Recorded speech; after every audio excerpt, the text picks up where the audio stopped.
En plena cena navideña, mis padres anunciaron, toda nuestra herencia será para María, tú no sirves para nada. Mi hermana se rió y dijo, jamás fuiste el favorito. Me fui sin preocupación y les dije que ya no pagaría sus facturas médicas, pero después de un mes, me contactaron. Nunca pensé que mi familia me apuñalaría por la espalda en una noche que se suponía debía ser feliz. Era 24 de diciembre, la cena navideña, pero también el día de la boda de mi hermana María. La casa de mis padres estaba llena de luces, música y gente del pueblo. Yo llegué temprano, como siempre, con las manos llenas de trabajo. Descargué mesas, colgué adornos y pagué la mitad del banquete porque mi mamá me lo pidió con esa voz suave que siempre usaba para sacarme dinero. Tú ganas bien, hijo, ayúdanos esta vez, dijo. Yo, como tonto, acepté. María, mi hermana menor, estaba deslumbrante con su vestido blanco. A sus 28 años, siempre había sido la estrella de la familia, bonita, encantadora, la consentida. Yo, con 32, era el trabajador silencioso, el mecánico que mantenía todo a flote. Desde que salí de la secundaria, mi sueldo fue para ellos, las pastillas caras de mi papá, los doctores de mi mamá, el techo nuevo de la casa. María nunca puso un peso.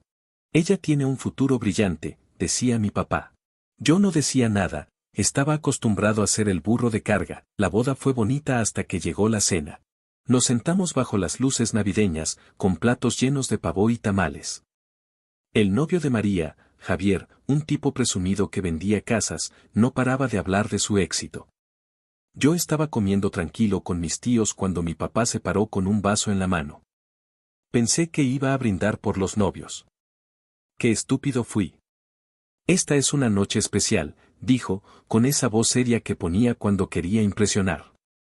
María, hija, hoy empiezas una nueva vida, y tu madre y yo queremos que estés segura.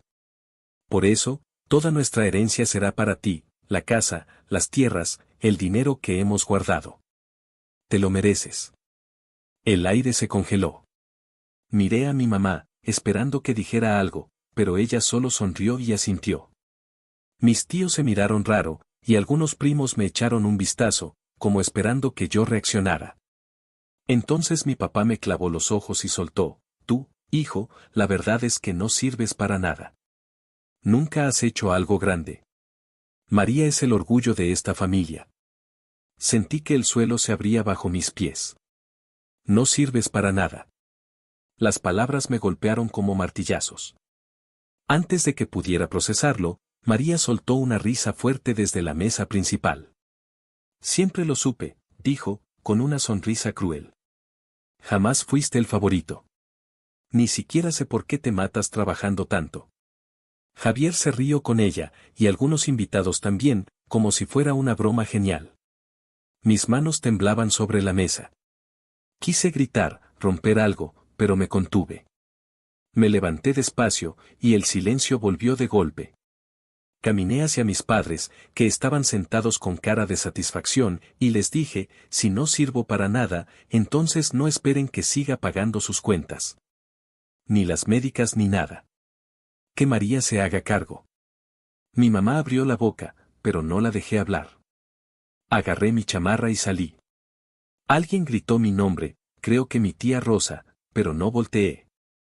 Subí a mi camioneta y manejé a mi departamento, un lugar pequeño pero mío. Esa noche no dormí. Me quedé pensando en todo lo que había dado por ellos, años de sueldo, fines de semana arreglando su casa, noches preocupado por sus deudas. Y ahora me trataban como basura. Los días siguientes fueron un borrón. No contesté sus llamadas. María me mandó un mensaje el 26, qué exagerado eres, siempre haciendo drama. Lo borré sin responder. Mis padres no insistieron mucho, supongo que estaban ocupados con la nueva vida de María. Yo me metí en mi trabajo, en mi taller, en mis clientes. Por primera vez, no sentí el peso de tener que salvarlos. Pasó un mes. Era finales de enero, y estaba en el taller cambiando una llanta cuando mi celular sonó. Era un número desconocido. Contesté por curiosidad, y la voz de mi mamá salió del otro lado, temblorosa. Hijo, soy yo. Necesitamos hablar. Es urgente. ¿Qué pasa?, pregunté, frío. Es tu papá, dijo. Está muy enfermo. Necesita una operación cara, y no tenemos el dinero. Por favor, hijo, ayúdanos. Apreté el teléfono con fuerza. Después de humillarme, después de darme la espalda, ahora venían a mendigar. ¿Y María?, pregunté. ¿Por qué no paga ella con su herencia? Silencio. Luego un sollozo suave antes de que colgara. Me quedé ahí, con el ruido del taller de fondo, y una idea empezó a crecer en mi cabeza. No iba a ayudarlos. No esta vez. Pero tampoco iba a quedarme de brazos cruzados. Si me querían fuera de sus vidas, les iba a dar una lección que nunca olvidarían. Esa llamada de mi mamá me dejó con un sabor amargo en la boca, pero también con algo más, una chispa de furia que no se apagaba. Durante días, no podía sacarme de la cabeza sus palabras temblorosas pidiéndome ayuda, como si nada hubiera pasado en la boda. ¿Ayúdanos, hijo? Después de todo lo que dijeron, después de darme la espalda y reírse en mi cara, ahora venían a mí con la mano extendida. No. Esta vez no iba a ser su salvavidas. Esta vez, iba a hacer que pagaran. Los primeros días después de la llamada, me mantuve ocupado en el taller.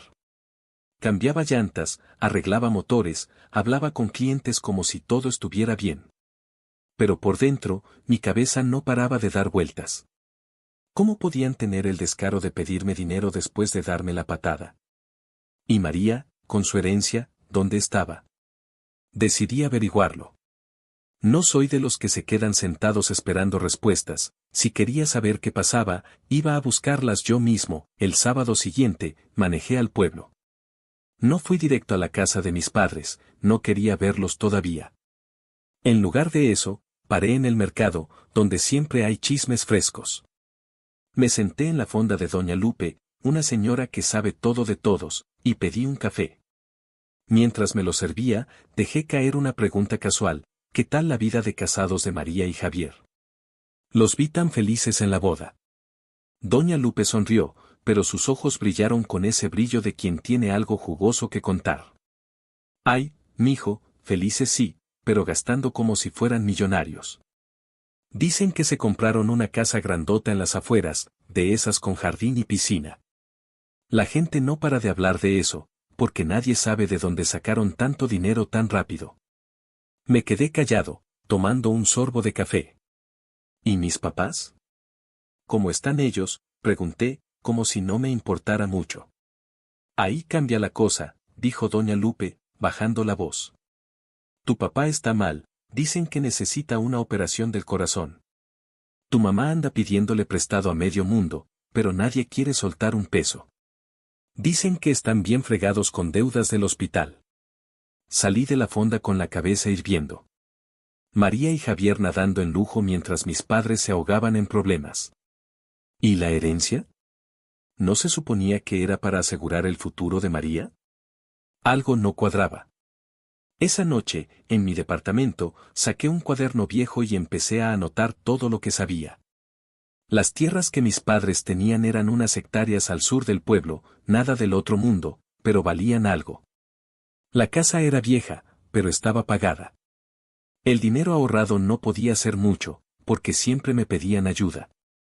Entonces, de donde salía la casa con piscina, el lunes, llamé a un amigo del taller, Luis, que tiene un primo abogado. Le conté todo sin rodeos: la humillación en la boda, la herencia para María, las deudas de mis padres, el lujo de mi hermana. Necesito saber si puedo hacer algo, Luis. No quiero el dinero por codicia, pero no voy a dejar que me sigan pisoteando. Luis me dio el número de su primo, un tipo serio llamado Roberto. Lo llamé esa misma tarde y quedamos en vernos el miércoles en su oficina, una casita chiquita pero decente en el centro del pueblo. Cuando llegué, Roberto me recibió con un apretón de manos firme y me pidió que le contara todo desde el principio. Hablé por casi una hora, y él tomaba notas sin interrumpirme. Cuando terminé, puso el lápiz sobre la mesa y me miró.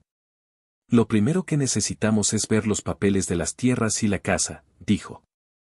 Si tus padres te usaron como banco todos estos años, hay una chance de que parte de esa herencia tenga tu sudor encima.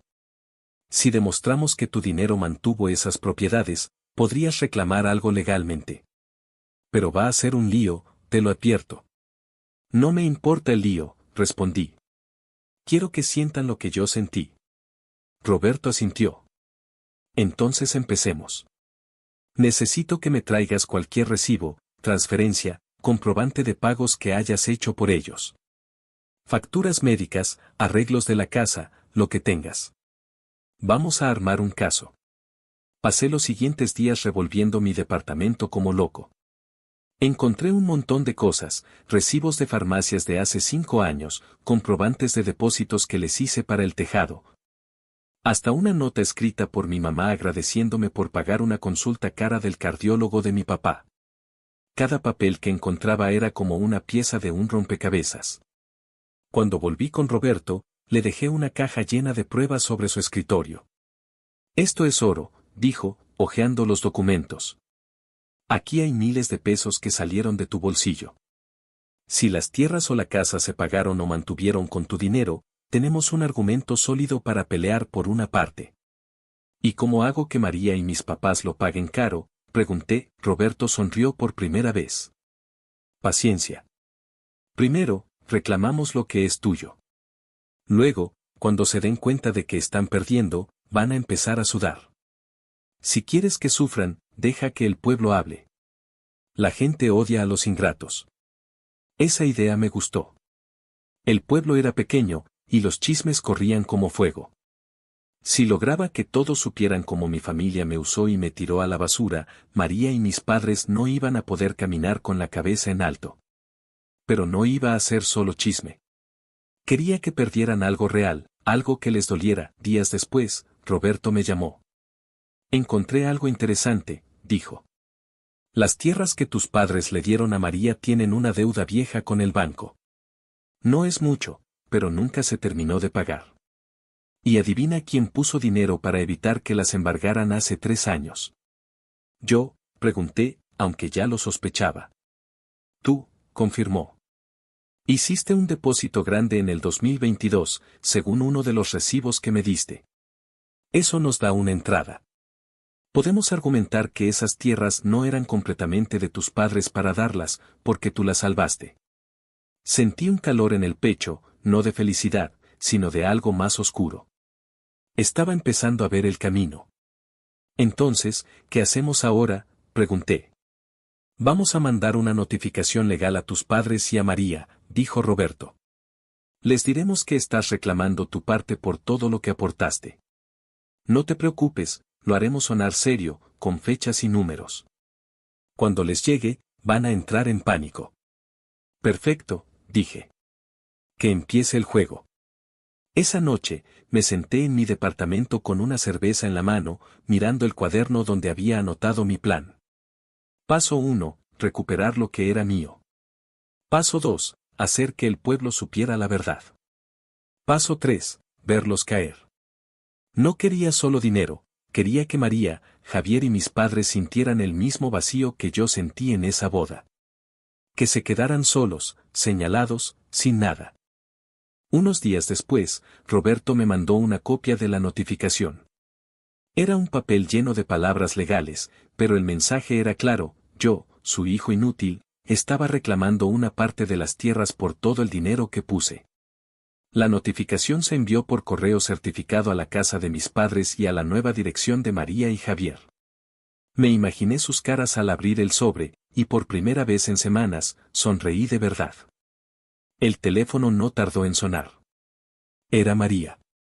Contesté, pero no dije nada. ¿Qué demonios te pasa?, gritó al otro lado. ¿Crees que puedes venir a quitarnos lo que es nuestro? Eres un envidioso.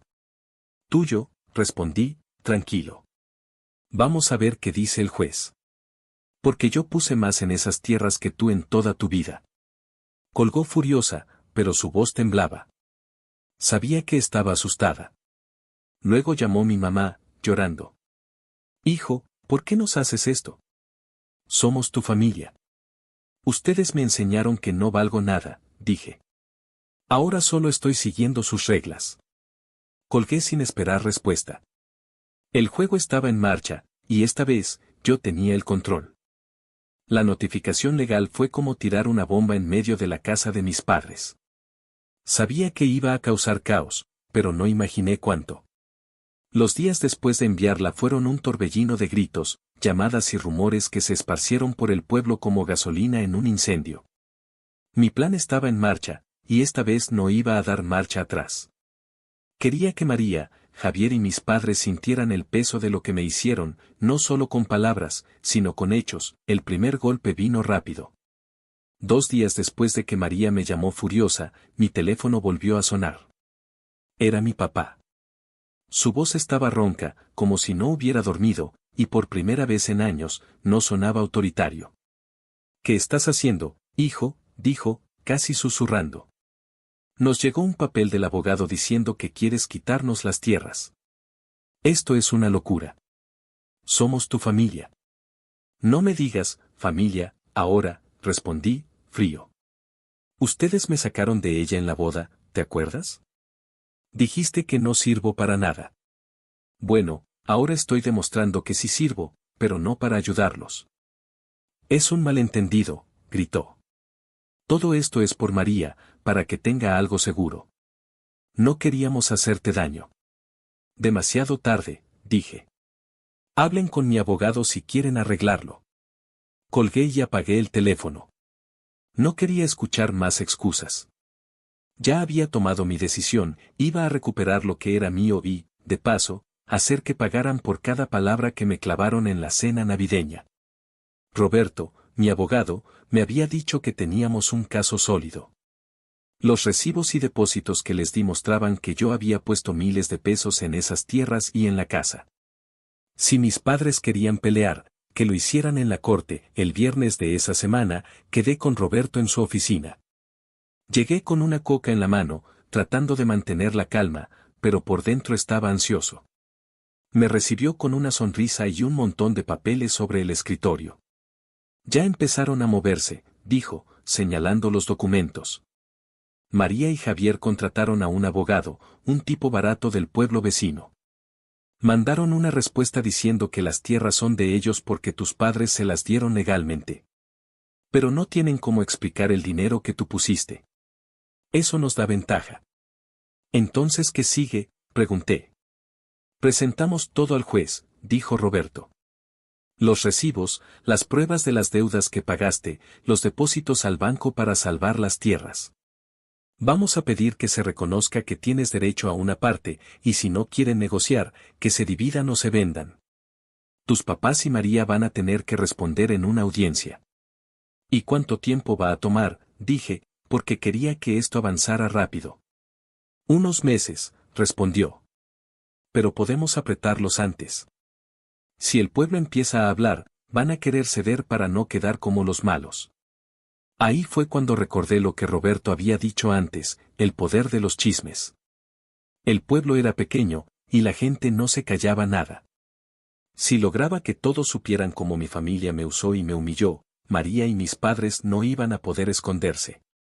Decidí que era hora de soltar la verdad, pero no lo iba a hacer gritando en la plaza.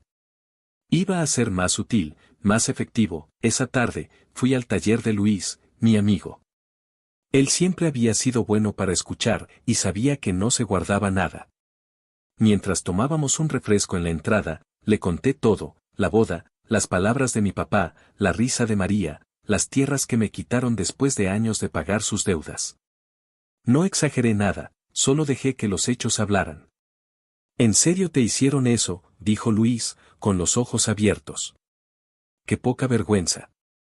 Tú te mataste trabajando por ellos, y ahora te dan la espalda. Sí, dije, encogiéndome de hombros. Pero ya no voy a ser su burro de carga. Que se las arreglen solos. No le pedí que contara nada, pero sabía que lo haría.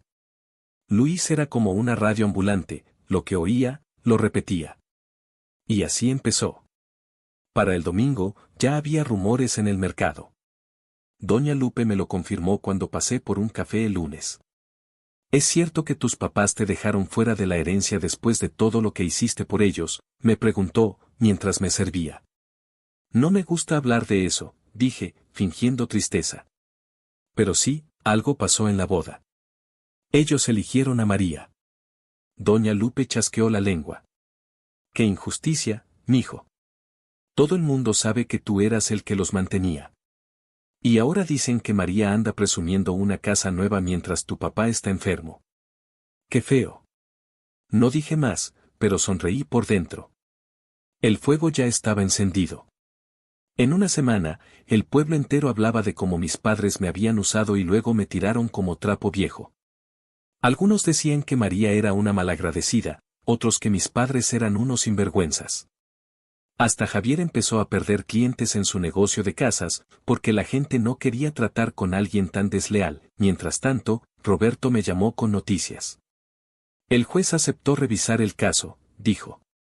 Hay una audiencia en 3 semanas. Tus papás y María tienen que presentarse con pruebas de que las tierras son suyas sin tu ayuda. Si no pueden, estamos en buena posición. ¿Y si pelean? Pregunté. Que peleen, dijo Roberto. Tenemos más pruebas que ellos. Y si se ponen tercos, pedimos que se venda todo para pagar las deudas pendientes.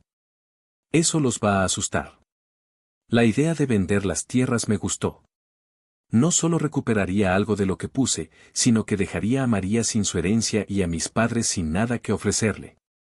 Pero no quería parar ahí. Quería que sintieran la presión desde todos lados. Un día después, pasó algo que no esperaba. Mi tía Rosa, la única de la familia que siempre me trató bien, vino al taller. Traía cara de preocupación y una bolsa de tamales que me dio como excusa para hablar. Hijo, no sé qué está pasando, pero tu mamá está destrozada, dijo. Dice que los estás demandando y que el pueblo no para de hablar mal de ellos. ¿Es cierto? Es cierto, dije, sin rodeos. Me humillaron, tía. Me usaron por años y luego me echaron como si no valiera nada. Ahora que no tienen mi dinero, vienen a llorarme. Rosa suspiró. Sé que te hicieron mal, pero tu papá está muy enfermo. No tienen cómo pagar el hospital. María no quiere ayudar, dice que no es su problema. Eso me dio una idea. María no quiere ayudar, repetí. Entonces que mis papás le pidan a su favorita que lo saque del hoyo. Rosa no dijo nada más, pero vi en su cara que entendía mi punto. Se fue con los hombros caídos, y yo me quedé pensando. Si María no estaba ayudando, mis padres estaban solos. Perfecto. Era hora de apretar más. Esa noche, fui a un bar del pueblo donde sabía que había conocidos de Javier. Me senté con un par de cervezas y dejé caer comentarios sueltos, como María y Javier vivían como reyes mientras mis padres se hundían, como yo había pagado todo por años solo para que me dieran la espalda. No tardó en correr la voz. Al día siguiente, Luis me dijo que Javier había tenido una discusión fuerte con un cliente que lo llamó aprovechado. La audiencia llegó más rápido de lo que esperaba. Ese día, me puse una camisa decente y manejé con Roberto al juzgado. Cuando llegamos, vi a mis padres y a María en el pasillo. Mi papá estaba flaco, con ojeras, y mi mamá no paraba de secarse los ojos. María estaba al lado de Javier, los dos con cara de enojo. No me miraron, pero yo sí los vi. No sentí lástima, solo satisfacción. Dentro, el juez escuchó a Roberto explicar cómo mi dinero había mantenido las tierras y la casa. Mostró los recibos, los depósitos, todo. El abogado de María y Javier intentó decir que yo no tenía derecho porque las tierras eran de mis padres, pero no pudo explicar por qué yo había pagado las deudas. El juez frunció el ceño y dijo que necesitaba tiempo para decidir, pero ordenó que nadie tocara las tierras hasta entonces. Salí del juzgado con Roberto, que me dio una palmada en la espalda. Esto pinta bien, dijo. Están nerviosos. Si el juez falla a tu favor, van a perder mucho. Esa noche, el teléfono sonó otra vez. Era María, gritando como loca. Y vas a arruinar todo, imbécil. ¿Crees que te vas a salir con la tuya? Te vamos a hundir. Inténtenlo, dije, tranquilo. Pero primero explíquenle al juez de dónde salió su casa nueva mientras mis papás no tienen ni para comer. Colgó, pero supe que el miedo ya estaba dentro de ella. El pueblo hablaba, el juez dudaba, y mi familia se tambaleaba. Mi venganza estaba funcionando. Las semanas después de la audiencia fueron como ver un castillo de naipes derrumbarse en cámara lenta. Mi familia había construido su mundo sobre mentiras y promesas vacías, y yo, con la ayuda de Roberto y un poco de paciencia, lo estaba tirando todo abajo. No iba a mentir, cada noticia que me llegaba, cada rumor que escuchaba, me hacía sentir una satisfacción que no había sentido en años. No era felicidad pura, era algo más oscuro, pero también liberador. Ellos me habían humillado, y ahora les tocaba a ellos probar su propia medicina. El juez no tardó mucho en dar su fallo. 2 semanas después de la audiencia, Roberto me llamó una mañana mientras estaba en el taller, cambiando el aceite de un coche. Su voz sonaba tranquila, pero había un toque de victoria en ella. Tenemos el veredicto, dijo. El juez revisó todo, tus recibos, los depósitos, las deudas que pagaste. Falló a tu favor. Las tierras no eran completamente de tus padres para darlas, porque tu dinero las mantuvo a flote. Te reconocen derecho a una parte, y como nadie puede pagar las deudas pendientes, ordenó que se vendan para saldarlas. Te toca un porcentaje de lo que salga. ¿Y ellos qué?, pregunté, limpiándome las manos con un trapo. Se quedan con lo que sobre, si es que sobra algo, dijo Roberto. Pero hay más. El banco ya estaba detrás de las tierras por esa deuda vieja. Si no pagan pronto, se las quitan. Y la casa también está en riesgo, porque tus papás pidieron un préstamo hace meses y no han pagado ni un peso. Sonreí, aunque no me viera. ¿Entonces se acabó? Casi, dijo. La venta se hace en un mes. Te aviso cuando tengas tu parte. Felicidades, hiciste que pagaran. Colgué y me quedé mirando el motor frente a mí. No sentí culpa, ni tristeza, solo una calma fría. Mi familia había apostado todo en María, pensando que yo iba a seguir siendo su cajero automático para siempre. Ahora, sin mi dinero y con las tierras en juego, estaban a punto de perderlo todo. El pueblo no tardó en enterarse. Para el fin de semana, la noticia estaba en boca de todos. Fui al mercado a comprar unas cosas, y doña Lupe me recibió con una mirada mezcla de asombro y respeto. ¿Es cierto que ganaste el caso, mijo?, preguntó, mientras me pasaba una bolsa de tortillas. Sí, dije, encogiéndome de hombros. Solo pedí lo que era justo. Justo y más, exclamó. Dicen que tus papás y María están desesperados. La gente no para de hablar de cómo te usaron y ahora están pagando el precio. Hasta Javier anda con la cola entre las patas, porque nadie quiere comprarle casas. No dije mucho, pero dejé que hablara. Cada palabra que salía de su boca era otro clavo en el ataúd de mi familia. Los rumores se volvieron una avalancha. María era una egoísta, mis padres unos ingratos, Javier un oportunista. Algunos hasta decían que yo era el héroe de la historia, el que se levantó después de ser pisoteado. No me importaba ser héroe. Solo quería que ellos sintieran el vacío que me dejaron en la boda. Unos días después, vi el primer signo de su caída. Pasé por la casa de mis padres en mi camioneta, no para entrar, solo para mirar. Había un letrero del banco pegado en la puerta, propiedad en proceso de embargo. La pintura vieja de la fachada parecía más gastada que nunca, y las luces navideñas que habían quedado colgadas estaban rotas. Nadie salió a verme, pero supe que estaban adentro, atrapados en su propio desastre. Esa misma semana, Luis me contó algo que casi me hace reír. Fui a ver a un cliente cerca de la casa nueva de María y Javier, dijo. Hay un letrero de, se vende, en el jardín. Parece que no pueden pagar la hipoteca. La piscina está vacía, y el césped está todo seco. Qué bajón, no. Qué lástima, dije, pero mi voz no tenía ni una gota de pena. Ellos habían gastado la herencia como si fueran millonarios, y ahora que las tierras se iban, no tenían cómo sostener su vida de lujo. Todo se les estaba deshaciendo en las manos. La venta de las tierras se hizo un mes después, como dijo Roberto. Me llamó para darme los detalles. Las hectáreas se subastaron por un precio decente, suficiente para pagar las deudas del banco y dejar algo de sobra.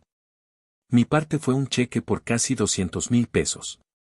No era una fortuna, pero era más de lo que esperaba. Lo primero que hice fue guardarlo en el banco, no por codicia, sino porque tenía planes. No iba a gastarlo en tonterías, iba a usarlo para crecer, para dejar atrás el pasado. Mis padres no se quedaron con mucho.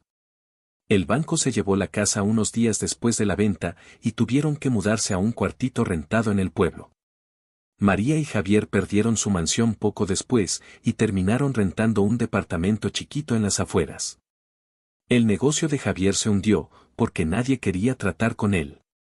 La herencia que tanto presumieron se esfumó, y con ella, su orgullo. Pensé que ahí acababa todo, pero no. Una tarde, mientras estaba en el taller revisando un motor, mi teléfono sonó.